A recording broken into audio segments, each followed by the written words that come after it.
Praise the Lord. கர்த்தர் நல்லவர், அவர் கிருபை என்றும் உள்ளது. ஆமென். அப்படி சொல்லும்போது அப்போ அந்த ஒரு குட்டி பையன் என்ன பண்ணுறான், என்கிட்ட 5 அப்பம் 2 மீன் தான் இருக்குது, இது பிரயோஜனமாக இருக்குமான்னு பாருங்க அப்படி சொல்லிட்டு அந்த விதையை அந்த சீஷர்கள்கிட்ட அவன் கொடுக்குறான். கொடுத்த உடனே அந்த சீஷர்கள் அந்த 5 அப்பம் 2 மீனை கொண்டு போயிட்டு அந்த பொருள் இயேசு கிறிஸ்து கையில் போய் சேர்ந்த உடனே அவர் அதை ஆசீர்வதித்து பெருக பண்ணுகிறார். இந்த சீக்ரெட் வந்திருக்கிற பப்ளிக்கு தெரியாது, அந்த குட்டி பையனுக்கும் தெரியாது. சரி, அப்படி இருக்கும்பொழுது இப்போ வந்துட்டு எல்லாருமே உட்கார வைங்க, எல்லாருக்கும் இதை பரிமாறுங்க அப்படின்னு சொல்கிறாங்க. எல்லாரும் உட்காந்துட்டு பரிமாறுறாங்க, ஷேர் பண்ணிகிட்டே இருக்கிறாங்க. பார்த்தா எடுக்க வந்துக்கிட்டே இருக்குது. 6 லட்சம் 8 லட்சம் ஜனங்களுக்கு மேலே அந்த ஆகாரத்தை சாப்பிட்டுட்டு மீதி நிறைய எடுத்து வச்சுருந்தாங்க. அப்போ என்ன ஆச்சு, இதுலேருந்து நம்மளுக்கு என்ன தெரியுது, அந்த பையனும் திருப்தியாக சாப்பிட்டுட்டு அவன் அந்த கொண்டு வந்த அந்த டிஃபன் பாக்ஸ் ஃபுல்லாகவும் எடுத்துக்கிட்டு அவன் வீட்டுக்கு கொண்டு போயிருப்பான். அவன் அடைஞ்ச நஷ்டம் என்னமோ கொஞ்சம் தான். ஒரு வேளை அவன் நினச்சிருக்கலாம், என்னடா இது நம்மளுக்குன்னு இவ்வளோண்டு கொண்டு வந்தா அதையும் எடுத்துக்கிட்டாங்களே அப்படின்னு ஒரு வேளை யோசிச்சிருக்கலாம் நம்மள மாதிரி. ஆனால் தேவனுடைய கரத்துக்கு அவருடைய சமூகத்துக்கு நேராக அந்த விதை போகும்பொழுது அதை நம்மளுக்கு ஆசீர்வாதத்தை கொடுக்குறாரு. ஆமென். இந்த அனுபவம் உங்களுக்கு இருக்கா? எனக்கு இருக்கு. பாருங்க, அந்த காலத்திலேயே அந்த வனாந்திரமான பகுதியில் ஒரு ஹோட்டல் கிடையாது, இப்போ இருக்கிற மாதிரி எங்கேயும் ஃபாஸ்ட் ஃபுட்டும் கிடையாது. அதனால் அந்த பையன் ரொம்ப ப்ரிப்பேராக ஆயத்தமாக வந்திருக்கான். அவனுக்குள்ள ஒரு தொலைநோக்கு பார்வை, ஒரு தொலைநோக்கு திட்டம் இருந்துச்சு பாருங்க. பசின்னு வந்தால் அவன் தாங்க மாட்டான். ஓகே, நம்ம எங்கே போய் சாப்பிட்றது, யார்கிட்ட கேட்குறது, யார் கொடுப்பாங்க, இருந்தாலும் நம்ம எடுத்துகிட்டு போகலாமேன்னு சொல்லிட்டு அவன் கொண்டு வந்திருக்கிறான் பாருங்க. தனக்குன்னு வச்சிருந்ததை அவன் தேவ சமூகத்தில் கொண்டு வந்து கொடுக்கும்போது கர்த்தர் அதை பல மடங்கு ஆசீர்வதிச்சு மற்றவங்களும் வயிறு நிறைய திருப்தியாக சாப்பிட்டுட்டு போனாங்க. இந்த பையனும் திருப்தியாக சாப்பிட்டுட்டு அவன் கொண்டு வந்து அந்த டிஃபன் பாக்ஸையும் ஃபில் பண்ணிட்டு போயிருக்கிறான் பாருங்க.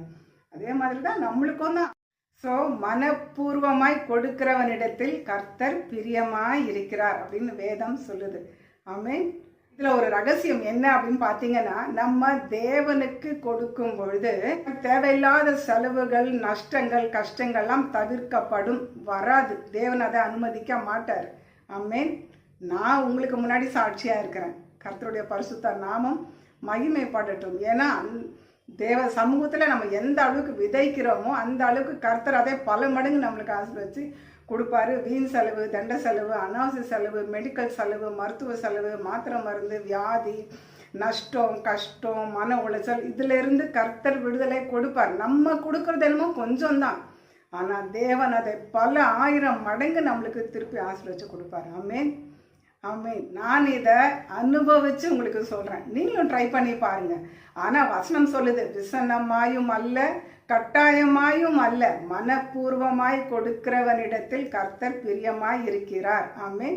மனப்பூர்வமாக கொடுக்கணும். ஐயோ கேட்குறாங்களே, ஐயோ கொடுக்கணுமே, ஐயோ கொடுக்கணுமா, இப்போ கொடுக்கலாமா, அடுத்த மாதம் கொடுக்கலாமா, அப்புறம் கொடுக்கலாமா, இப்படி பிஸ்னிதானம் பண்ணிக்கிட்டு இருந்தா அப்புறம் அவர் பிஸ்னிதானம் பண்ணால் என்ன கதி யோசிச்சு பாருங்கள், அதோ கதி தான். அதனால் நம்ம அந்த அளவுக்கு இறங்க வேண்டாம். கர்த்தர் மனப்பூர்வமாக நம்மளை ஆசீர்வதிக்கிற தேவன். கொடுத்தாலும் கொடுக்கலனாலும் அவர் ஆசீர்வதிப்பார் தான்.